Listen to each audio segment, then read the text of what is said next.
Google AI fuck red. Didn't contradict you in the That's moment. right. Good. Alright. All right. So we are now here to talk about Rebel Without a Cause. Hi, everyone. Welcome once again to Any Academy. Daryl. Laura. And our special guest making a return appearance. Say hello, sir. Hello, I'm Scott. Scott, an old and dear friend of ours. Laura, what are we here to talk about today? We are here to talk about Rebel Without a Cause. Yes. The summary is a rebellious young man with a troubled past comes to a new town, finding friends and enemies. That's about as simplistic a summary as you could probably come up with. Did you write that? I did, and I used Rebel in the summary because that's just not tacky. So I got a couple of interesting fun facts on this one. The first one is that in the world of sliding doors, he was supposed to film Giant. James Dean was supposed to film the movie Giant first, but Elizabeth Taylor got pregnant, so they had to move the filming of Giant. Otherwise, he would not have been available for Rebel Without a Cause, and he would have only had the 2 movies in his repertoire before he died, and he was able to have this one in between. So he had 3 great movies before he died. And then the other thing is, this is Dennis Hopper's film debut. So interesting. That's what I've got. All right, let me do the stuff. Okay. Rebel Without a Cause was directed by Nicholas Ray.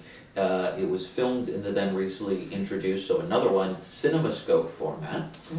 Stars James Dean, Natalie Wood, Sal Mineo, Jim Backus, Ann Duran, Corey Allen, and William Hopper. Best Supporting Actor, Actress, and Story, and did not win for anything.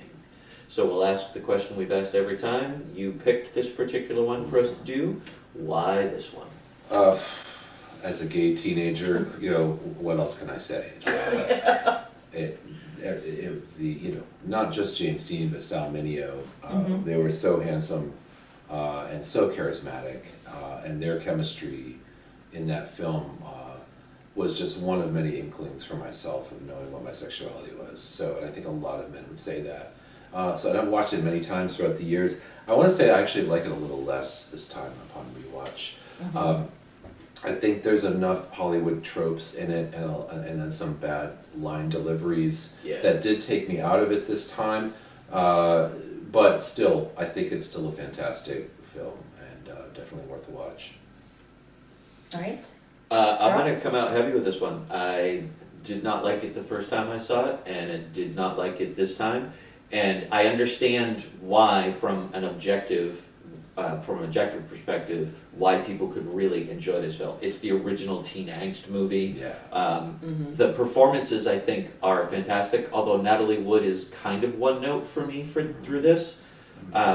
So I understand why people gravitate towards this movie, for sure. It's just not a for me movie.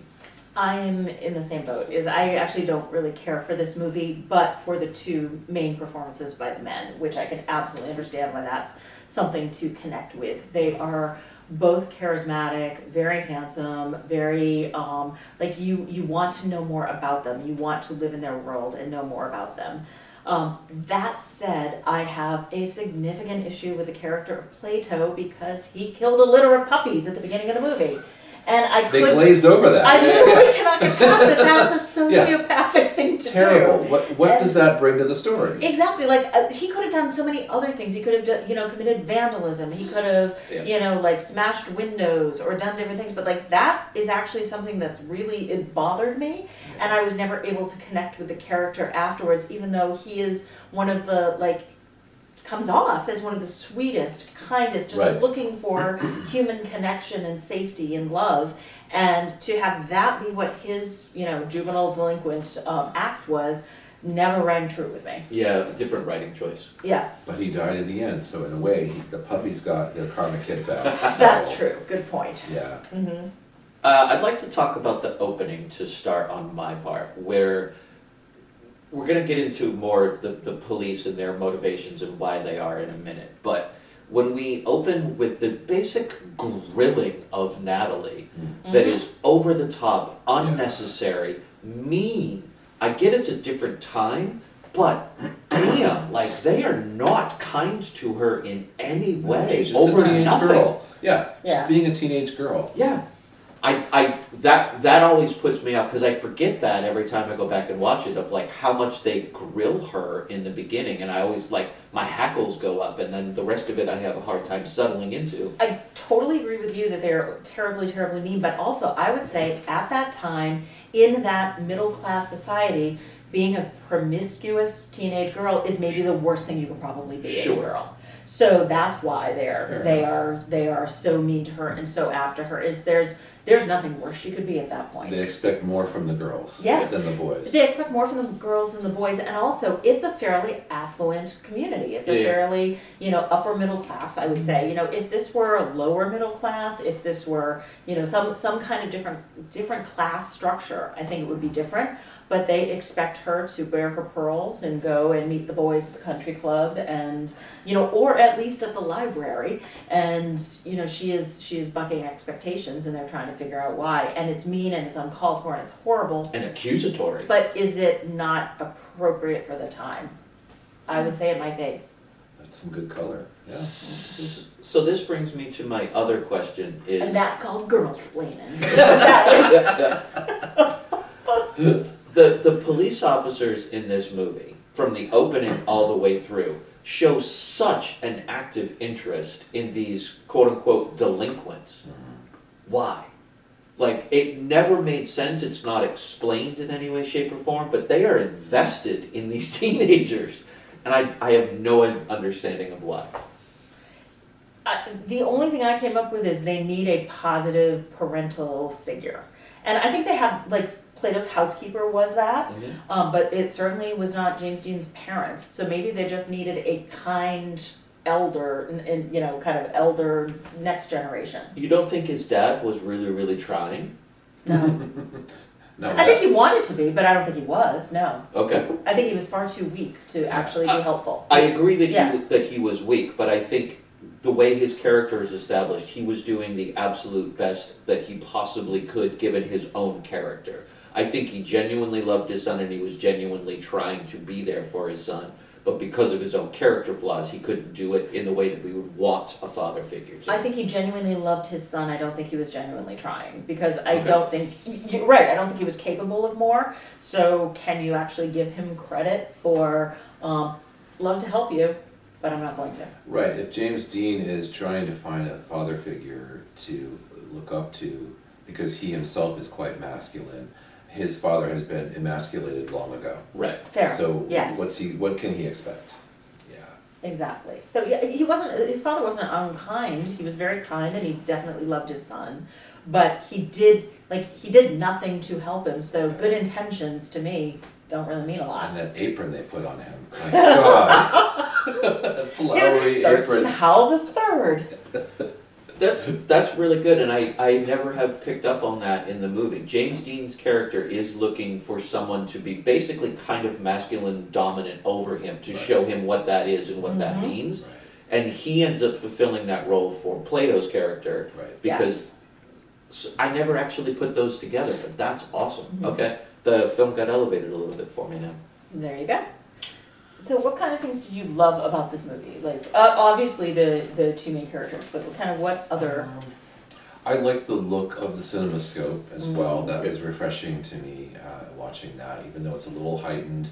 The color is a little bit unrealistic. Yeah. I also find that there's a story, I guess, behind that, because when they signed, and I don't really know all the details. I don't know the technology that well that I could speak with authority on it. But what I heard about this, when they signed the contract to get CinemaScope, it came with some kind of provision where you had to use Technicolor specifically, and they weren't doing that. And the lawyers hadn't read the contract, so they thought they could get away with filming a black and white film, because Nicholas Ray decided he wanted a black and white film to be more realistic. And so they started filming it. And then somebody pointed out, hey, if we're going to use CinemaScope, you've got to use Technicolor, you've got to start over. So then they came in during one scene. I don't know how many scenes they had already filmed, but when you watch interviews with the actors that much later, they talk about this and saying that they were all so frustrated they had to do it all over again. That's Interesting. Yeah. And if they had, I think the film would have been better in black and white overall, because there's Laura and I talked about this in a different one. There's something about the inherent quality of black and white that just gives it a quality that color doesn't.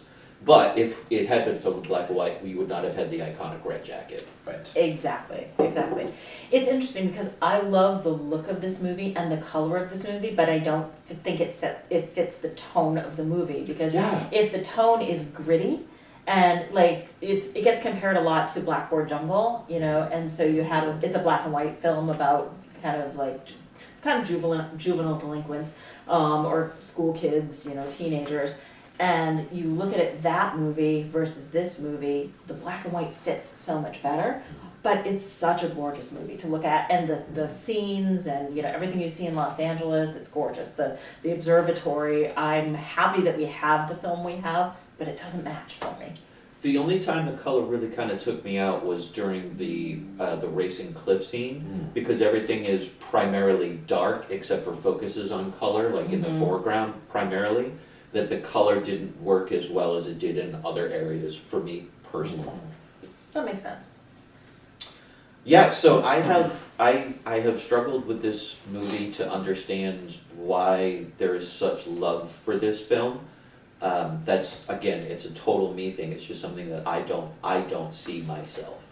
So I've got a question that might answer that, and I've got a question for both of you. Scott, you first, would this movie be the classic that it is if James Dean had not died before the movie was released? That's a great question. If it was just another movie and James Dean, let's say that he went on to a long and wonderful career, would this movie be the classic that it is? I don't think so. I think it's because James Dean died. So, yeah, he died 30 days prior to the film's release, Yeah. and it was his first film. And Right. so they all heard about this. And so what I understood was when the film premiered at the Chinese Theater, many of the fans and friends and crew and cast of the movie wore red jackets. That's kind of cool. But when they do that, that elevates somebody's fame profile. Of course. Yeah. And then you get Giant and East of Eden. East of Eden released after, even though I think East of Eden was filmed before, and then Giant was filmed after. They were doing the post-production on Giant when he died. Okay. So I know it was Rebel Without a Cause and then Giant, so East of Eden must have been I before. think East of Eden got filmed first, but I think it wasn't. I can't remember. I could be wrong. Maybe it wasn't. It was released before Rebel Without a Cause. I could be wrong. But all three performances, I think, were really good for what they were for a young actor. And yeah, I think that it may not have been such a widely reputable film if he hadn't died. You know, It helps build the legend. it does. It does. And out of those three, my personal favorite performance of his is East of Eden. I think he's spectacular in that movie. I don't think he's as good in this one. And I don't honestly remember if I've even seen Giant. So. I love Giant. Giant is a great, I think that's a fantastic film, It's and I think he's fantastic in it. I agree, and it's a long film. Like, Yes. sit down and have Well, it's dinner almost and- 4 hours. It's- Yeah, it's almost 4 hours. Yeah, Okay. you'll need a smoke break. Yeah. Or 2 or 3. Yeah, but I think you talked about line readings in this, you're tearing me apart. I hate that line reading. Yeah, It so makes me terrible. crazy. It takes me out of the movie. Yeah, it does. That whole opening where he's like drunk, but because he's drunk, he's supposed to be, you know, allowing the emotions to flow. That balance, I don't think, was played quite correctly. I think it was, at one moment I'm just hyper emotional, and the next Yeah. moment I'm playing drunk, and then I'm gonna be hyper emotional, and I'm gonna play drunk again. Yeah. Yeah. Yeah. What did you think about the theme of, because again, they seemed happiest when the three of them were like creating their own family in the mansion, Yep. and mom and dad and the kid. And, you know, to me, the theme of this whole thing was creating a family, or having a found family, or Yes. the family unit being the thing that everyone is striving for. Sure. And it's just that they all come from broken families, and broken in some way or another. Thank you for pointing that out. That is another piece of the film that resonated with me when I was a teenager. I had scenarios like Last American Virgin type scenarios where I had friends that hooked up in front of me and left me feeling alienated. So seeing Sal Mineo's character be alienated by that because he was in love with James Dean's character, but then he's with Natalie Wood's character, I related to that as an awkward teen boy trying to figure out who I was. So that touched me back then, and yeah, maybe it's not a great film, but I think at that point in time, those sort of moments kind of had a profound impact for me. And yeah, when I watch it later, I see it's a little tropey and there are problems with it. But in watching that scene again, I remember remembering that. A lot of the movies that we did on my favorite list were movies that I had an emotional connection with, and I could Yes. say, like, it may not be a That's great right. movie, but I have such an emotional connection with Yes. it. So it sounds like that for you. And also, let's talk about the fact that it was not subtle that Plato was in love with James Dean's character. It was not subtle for that time. I'm surprised they got away with it. Thank you for saying that, because I was going to talk about that. So the director told Sal Mineo, and told the whole team, look, Plato is gay. He's a Yeah. homosexual. We can't get away with this with the Hays Code. We can only go so far. And so the folks, the code enforcers, whoever they were these people that showed up on movie sets to make sure that things were following the code. What a job. So they showed up, and they were clued into the possibility that there was gay subtext. And they were there monitoring it and making sure that there wasn't too much of it. And they accepted the fact that this was part of the subtext, but they didn't want any overtness. But if you watch this film with any lens, Oh, yeah. it is so clear that there is romance there, at least on Plato's point of view. And the director was having trouble reaching Mineo on how he could best perform this character in these awkward scenes. And James Dean took him aside, famously, and told Sal Mineo, look, just play to me the way I'm playing to Natalie. I like that. Yeah, Nice. And that just made me think James Dean he was one cool person, that he was very comfortable generous. with his Yeah. sexuality, that he could let this energy come at him and not be afraid of it and encourage it. Yes, yeah, Yes, yeah. that was because really cool. he saw the character as who the character was, and he wanted it played that way. That's right. Maybe it's just me, but I think it's far more overt in the film than they were probably allowed to do at the time. And one of the things that I like about James Dean's character in particular is he doesn't reject that. He says no, but he doesn't outright reject the person or their feelings or anything towards him. He just makes it known, like, not my jam. But he doesn't reject it, and he doesn't shame it. He doesn't do anything to put that kind of feeling and emotion down in any way, shape, or form. And I like that was also part of what they were building in the film, in that story, that there was not rejection. Completely agree. Yes, totally agree. And you raise an interesting point. Perhaps it did go past where the Hays Code would be comfortable, and perhaps the final edit, they got away with a little bit of it because the sympathy towards Dean having died. Oh, Perhaps they yeah, didn't want to yeah, touch it, and like, you know what, let's just let it be. We don't want to touch this film right now. Yeah. And also, Sal Mineo died in the end. So, The kill character, your right. gays, If you're gay, the trope. you're about exactly. to, you deserve to die, basically. Exactly. So, It is yeah. a trope, unfortunately. Mhm. Very, very unfortunately. Couple of fun facts, if you don't mind. Not at all. So the director and Dennis Hopper were both having affairs with Natalie Wood at the same time during the filming of this film. I have heard that, So yeah. there was a lot of tension between the director and Dennis Hopper, and how Dennis Hopper got directed on this first film of his. So that was interesting to me. There was a fight scene at the planetarium. Yep. And Buzz clipped the character of Jim, and then later you see a little bit of blood that was real blood. And James Dean actually had worn a knife-proof vest under his shirt, and he still got a little bit of a cut. When he got the nick, the director yelled cut, and then James Dean flipped out, saying, "Don't call cut. I'm going to call cut. Oh, wow. I can handle this." And now I've lost the vulnerability of this character getting cut. Yep. Because he was method as well, wasn't Yes, he? very much so. Yeah. So that was kind of interesting. He wanted to tough it out for the scene, Yeah. you know? And then Dean's two front teeth had been knocked out when he was younger. So apparently when he started making these movies, he had to have a speech coach, I guess I need one too. A speech coach, Coach. a space ghost. Or the Great Space Coaster. The Great Space Coaster was Ooh. called in. because he couldn't talk with the new teeth that were put in there. Oh, wow. Interesting. Okay. So he lisped a lot and he was really inaudible, but they knew he had star quality, so they invested big time in his teeth, in his speech. And the best fun fact is Ace combs that were used in the film, Yeah. Sure. the sales skyrocketed Of after this course. film went up. So bad. course. Yeah, Well, isn't that at the beginning of every episode of Happy Days where he's like takes out his ace comb and he's like, I'm good. Yeah. Mm-hmm. Fun. Very, very cool.